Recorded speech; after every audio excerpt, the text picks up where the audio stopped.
Halo, assalamualaikum warahmatullahi wabarakatuh.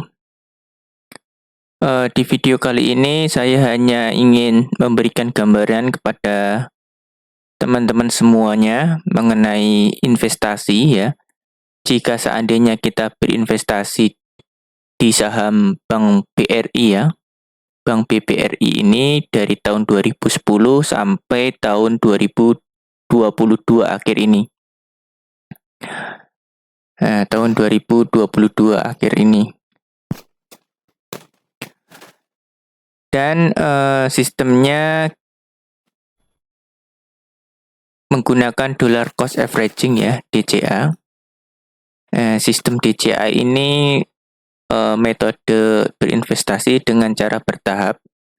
Misalnya di bulan Januari kita berinvestasi, misalnya di akhir bulan, kemudian bulan depannya, bulan Februari, kita berinvestasi lagi, dan kemudian bulan depannya, bulan Maret, kita berinvestasi. Nah itu metode dollar cost averaging atau DCA, berinvestasi secara bertahap.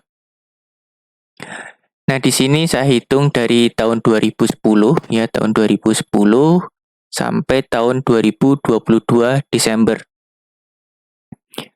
Dan seandainya kita berinvestasi di Bank BRI, satu bulan kita menyisahkan uang kita 1 juta ya teman-teman. Per bulan kita menyisakan 1 juta untuk berinvestasi di saham Bank BBRI ini. Di tahun 2010 ya, tahun 2010 kita di bulan Januari berinvestasi 1 juta. Sekarang itu sudah naik 552%. Ya, ini seandainya kita berinvestasi di tahun 2010.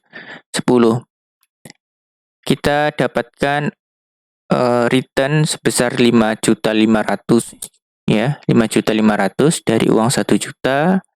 Jadi 5.500.000. Kemudian di bulan Februari kita juga berinvestasi lagi sebesar 1 juta. Kita dapat return 588%.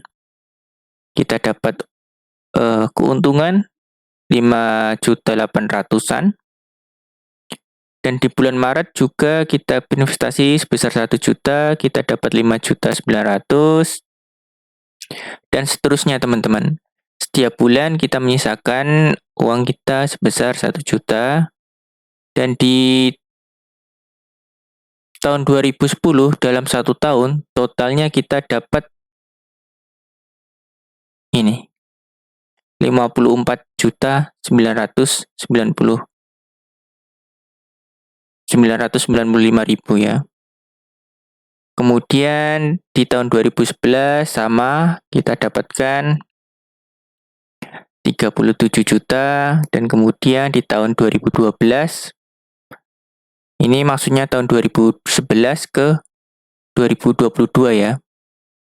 Tahun 2022 ini saya ambil all time high-nya. Oh ya, yang saya hitung ini investasi di awal bulan ya. Awal bulan Januari, awal bulan Februari, awal bulan Maret. Saya hitungnya itu seperti itu. Dan di tahun 2011, maksud saya tahun 2012 sampai tahun 2022 Desember ini, kita dapatkan sebesar 31 juta. Jelas ya, dari tahun ke tahun semakin menyusut karena Bank BRI ini selalu all time high ya, selalu naik. Jadi di tahun 2013 return yang kita dapat 25 juta, dan sampai di tahun 2022 ini ya, sekarang kan tahun 2023 bulan Januari, saya hitungnya sampai bulan Desember akhir tahun 2022, return yang kita dapat sebesar 1.300.000 ya. Seperti itu. Jadi menggunakan sistem dollar cost averaging. berinvestasi setiap bulan secara bertahap.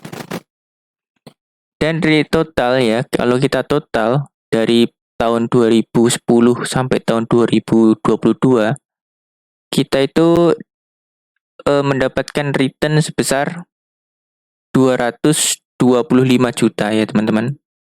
225 juta 747 ya. Kalau kita totalkan dana yang kita gunakan dari 1 juta ini ya, selama 12 tahun itu ada 144 juta. 144 juta ya. Ini kan sama aja kan kayak gini. 1 juta dikalikan 12 bulan artinya 1 tahun, kemudian dikalikan 12 tahun. 12 tahun ini kan maksudnya 2010 sampai tahun 2022 kan ada 12 tahun ya. Itu 144 ini total dana yang kita investasikan. Untungnya 225 juta. Dengan catatan ini tidak termasuk dividen ya. Nggak dihitung dividen. Kalau kita hitung dividen ya pasti returnnya lebih tinggi. Ya, returnnya pastinya lebih tinggi. Jadi kalau kita totalkan dari dana investasi sama total keuntungan kita dari kenaikan harga sahamnya, uang kita yang kita investasikan selama ini sebesar 369 juta ya. 369 juta 747.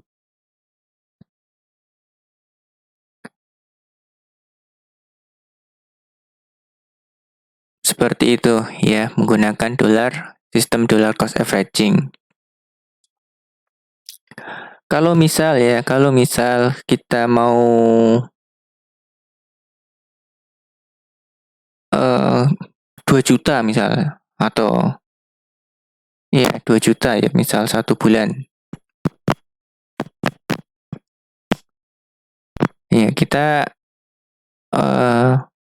return yang kita dapat sekitar 451 juta. Totalnya itu 339 ya. Tergantung nyesuaiin kondisinya masing-masing seperti itu. Oke, ini contoh dari investasi menggunakan metode dollar cost averaging di Bank BBRI ya, saham Bank BBRI. Kemudian seandainya saya mau berinvestasi di saham Bank BRI ini tidak mau menggunakan metode dollar cost averaging ya. Jadi sistemnya itu seperti ini. Setiap saya mendapatkan gajian ya per bulan, saya tabung. Saya tabung, kemudian selama 1 tahun baru saya investasikan di bulan Desember ya, selama 1 tahun. Artinya kan ada 12 juta. Seandainya kita 1 bulan tadi dijatah dengan 1 juta, berarti 1 juta kali 12 bulan kan ada 12 juta. Kita masukkan di bulan Desember dari tahun 2010 sampai tahun 2022. Return yang kita dapat ini sebesar 40 juta ya. 40 juta. Coba kita bandingkan dengan yang di atas. Ternyata beda jauh ya. Beda jauh. Kemudian bulan selanjutnya kita tabung, kita kumpulin uangnya, kemudian kita investasikan di akhir tahun, yaitu di bulan Desember. Return yang kita dapat 32 juta. Kalau kita bandingkan di atas, selisih masih besar yang menggunakan dollar cost averaging. Kemudian selanjutnya di tahun 2013 kita dapatkan 27 juta. Dan di sini selisih 2 juta. Selisih 2 juta dari metode dollar cost averaging, jadi lebih untung ya, lebih untung ini, ada yang lebih untung, tapi kita lihat secara overallnya ya teman-teman.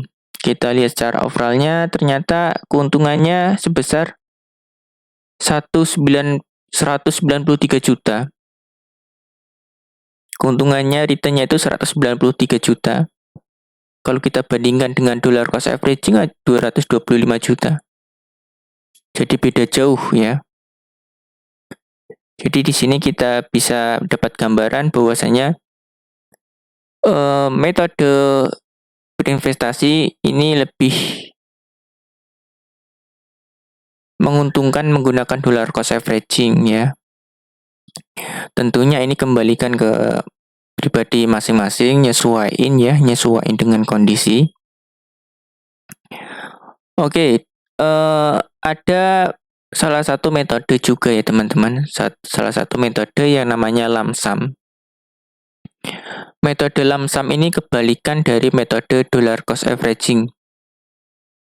Lump sum ini langsung ya, totalitas lah bahasanya itu. Tadi kan 1 bulan kan 1 juta gitu ya. Kalau lump sum itu langsung. Semisal kalau kita punya modal besar, itu langsung aja masukin. Langsung kita beliin sahamnya, itu namanya lump sum. Nah, ini kan tadi dalam kurun waktu 12 tahun kan ada total dana kita yang pakai itu kan 144 juta. Seandainya kita di tahun 2010 ya, ini gambaran saja tahun 2010 punya uang 144 juta, kita investasikan di saham Bank BBRI di bulan Januari ini. Return yang kita dapat itu sebesar ini. Nah,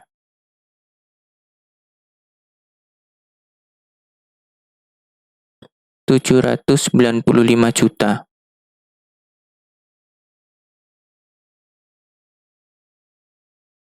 Modalnya 144 juta.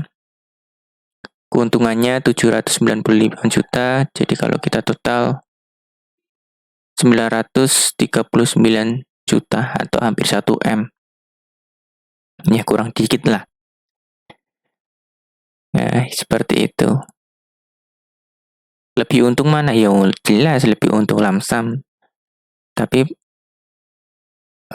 ini kan langsung pakai ada dana ya, ada dana langsung. Ini kan sistemnya kan menyisakan dari uang saku gajian ya, seperti itu.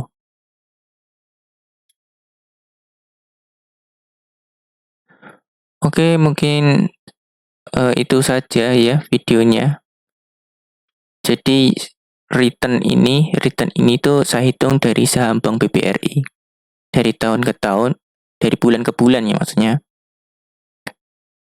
Seperti itu.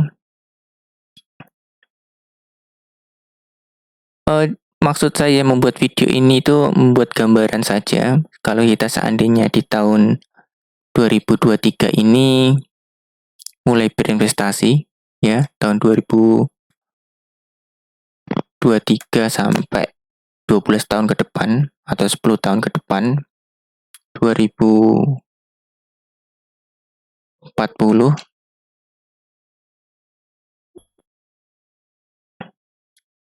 paling tidak sama gambarannya akan kita dapatkan seperti ini.